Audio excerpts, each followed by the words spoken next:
મોટી કુકાવાવ ખાતે તાલુકા કોંગ્રેસ પ્રમુખ તરીકે સત્યમભાઈ મકાણીની વરણી કરવામાં આવી છે।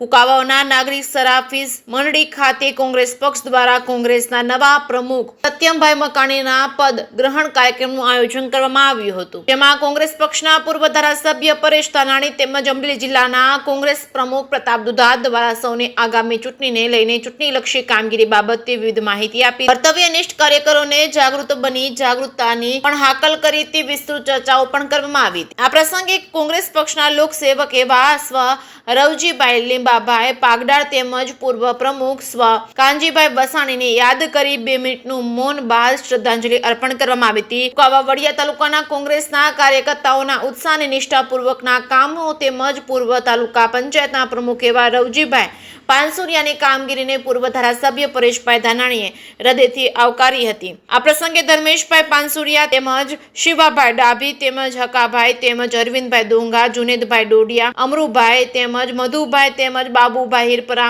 પ્રવીણભાઈ કાછડિયા, ભુરાભાઈ વાળા, નિખિલભાઈ ચુડાસમા, રાજેશભાઈ બેસાણિયા, પિયુષભાઈ વસોયા, ધનજીભાઈ ડોબરિયા, કનુભાઈ માથુકિયા સહિતના ઉપસ્થિત રહ્યા હતા। જે કે સિંહ ગુજરાતી સાથે મહેશ ગોંડલિયા, મોટી કુકાવાવ।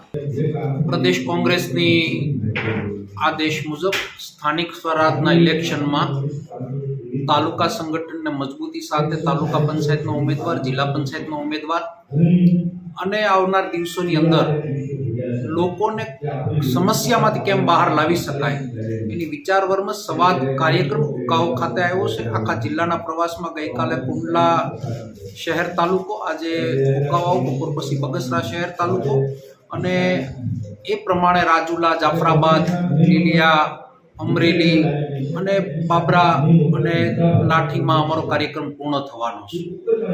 જિલ્લાના મતદારોને પંચાયતી રાજ જે આ ભારતીય જનતા પાર્ટીના શાસનમાં ખતમ થયું છે, અમારા નિવેદનને સાંભળી અને થોડુંક ઇલેક્શન આવતા પહેલાં મનોમંથન કરો। તાલુકામાં જાઓ તો તાલુકા પંચાયત ધણી વગરની આટા મારે છે, જિલ્લા પંચાયતની અંદર કોઈ ઠેકાણા નથી। મહા મુસીબતે આવેલું આ પંચાયત રાજ એ ભારતીય જનતા પાર્ટીની કરણીને કથનીના ફરકના કારણે કઠણાઈ ઊભી થઈ, ત્યારે અમરેલી જિલ્લાના જાગૃત મતદારો, સારા ઉમેદવારો પાર્ટીની અંદર પણ જોડાય અને લોકશાહી જીવંત રાખવા માટે પંચાયત રાજ એ પાયો છે, ત્યારે પંચાયતી રાજની અંદર તાલુકા પંચાયત, જિલ્લા પંચાયતમાં સૌ આગળ આવી અને આ ભારતીય જનતા પાર્ટીના એક સક્રિય શાસનને તોડવામાં સૌ મદદ કરે વિનંતી કરું છું।